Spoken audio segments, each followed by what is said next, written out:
I am an absolute noob when it comes to horror, but this October I really wanted to get some reads in, and I started with Blackwater by Michael McDowell.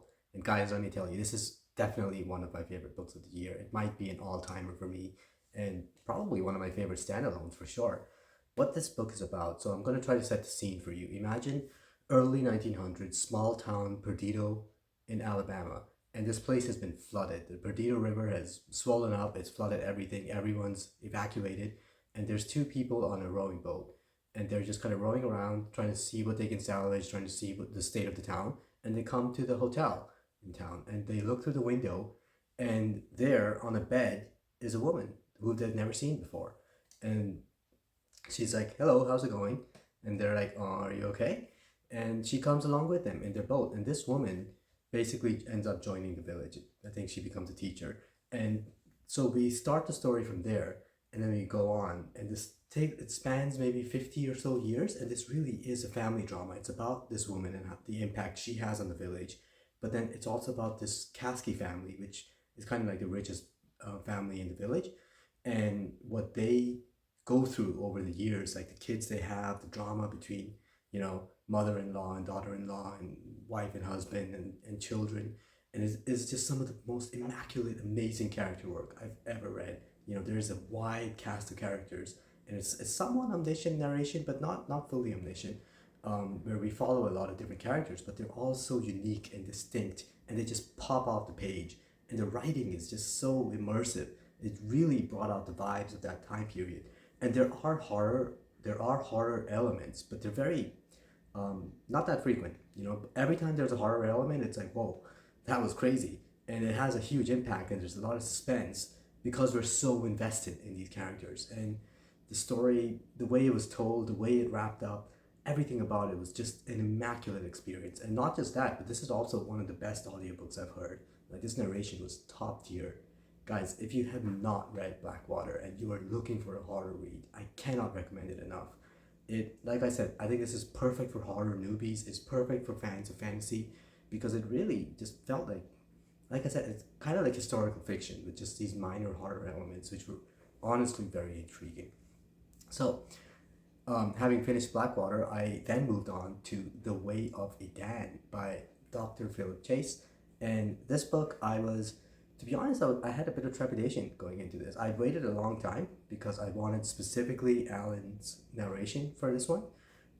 And so I was kind of worried because, I figured, oh, Dr. Philip Chase is obviously a very accomplished person. He's a smart guy. I'm not a smart guy. So I probably just won't understand what's happening in this book. It's probably going to be thematically rich. It's probably going to be, too dense for me. But that wasn't the case at all. Actually, I absolutely adored The Way of Edan. It was kind of interesting just how much I liked it. I talked a bit before about how important prose is to me because I think when you're able to use prose to craft a sense of atmosphere, that is when the story feels immersive. If you tell me that the world is dark, then you have to show it to me just using the way the words are written.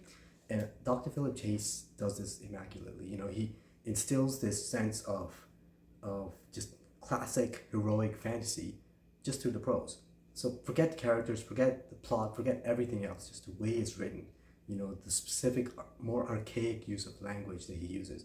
But at the same time, it never feels overly done. It never feels hard to understand. It never feels dense. The sentences flow smoothly, they flow immaculately one to the other. You can tell that this project of his was like, he took a lot of care in it. Like, he spent a lot of time going over every single sentence, making sure it fits, making sure it's worded right, making sure they flow one to the other.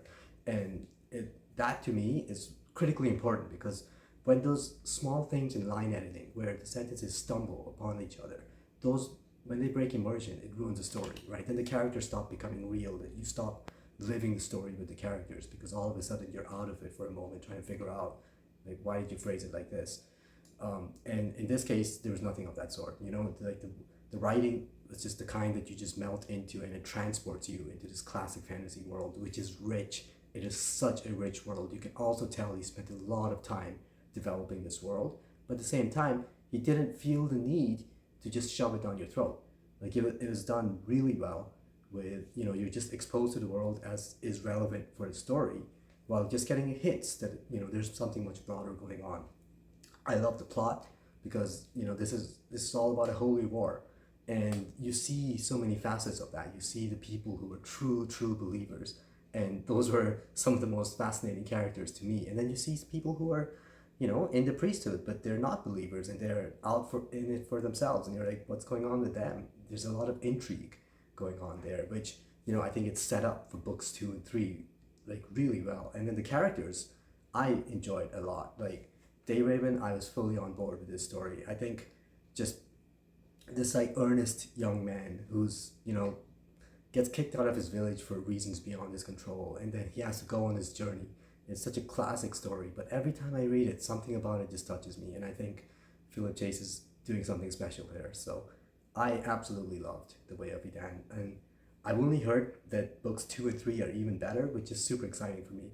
I must also say that the audio narration for this was one of the best I've heard. It's like Alan killed it, man. He was so good, and I think that definitely added to the experience. So now I'm in this conflicted state where I desperately want to read book 2, but I also want to listen to it when it comes out on audio, which might be a while, which, Alan he's welcome to take as long as he needs to. I think I will just go ahead and read the ebook, which I have, and probably do a reread when the audio comes out, because I love the voices he gave to these characters. He just brought them to life in such a way. And The Way of Edan, what an awesome read, guys. I highly recommend this one. So continuing with the horror themes, I also read Pet Sematary by Stephen King. I think I've read Stephen King before. I don't remember, but this one is definitely my first in a long time. And I read this one as a buddy read with Books with Benjis Khan, and I enjoyed it a lot. It was, it just felt so easily readable. I was talking a bit before about Philip Chase's prose, which, it's a little bit denser. It's not like that hard to read or anything, but with Stephen King, it's just so modern, which was such a weird thing to go from like something like Way of Edan, which is like rich fantasy, into just 1980s Maine. There was a bit of whiplash there. But then other than that, like once I got into groove of it, like it flew by really fast. I found the story very immersive. I found it, it's definitely a meditation on grief. People talk about that a lot. I think Stephen King accomplished what he wanted to there. There were some supernatural elements towards the end where I wasn't sure about how they happened, but at the same time, I appreciated what he was going for. I think this book was one where I actually enjoyed it thematically, which is kind of rare for me. Like I wasn't crazy invested in the characters. I think I was invested enough to enjoy the story. I wasn't crazy invested in the plot. I kind of predicted where it was going to go, to be honest, but I still enjoyed the ideas that he was trying to explore, and I think he did a good job of that. I think if you're too critical about how he went about it, then you might not enjoy it as much. I know Ben had a few differing opinions with me on the ending, but I mean, for the most part, it was a solid horror read, and nothing too scary, but pretty interesting, I would say. So then the other book that I have almost done, I think I have about 5% left, is The Ninth Reign by Jen Williams.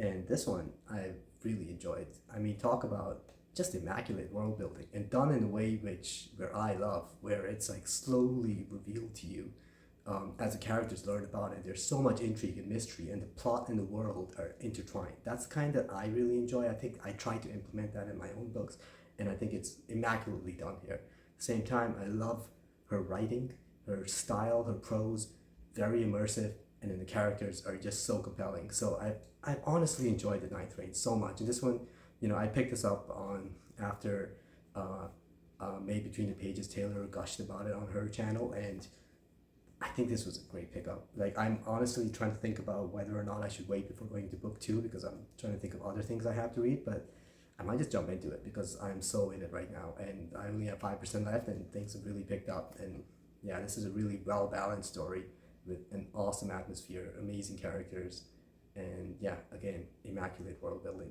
So I'll probably have more thoughts on this one when I'm done. So now, 2 books that I did not enjoy so much. So I want to talk first about The Last War by Mike Shackle. To be honest, this one might be one of my biggest disappointments of the year. I this I feel like this series is just so it's so hyped up and beloved on BookTube, and I I was sold this as a way to fill the void in my life left behind by Abercrombie. That the Last War, it's that same kind of grim dark kind of thing like Abercrombie is, but it just pales in comparison, guys. To be honest, it was kind of hard for me to finish this. I talked earlier about how important immersive prose is, and how Philip Chase did an excellent job there. This story, there was just nothing special about it. Like the writing style just felt so dull and straightforward.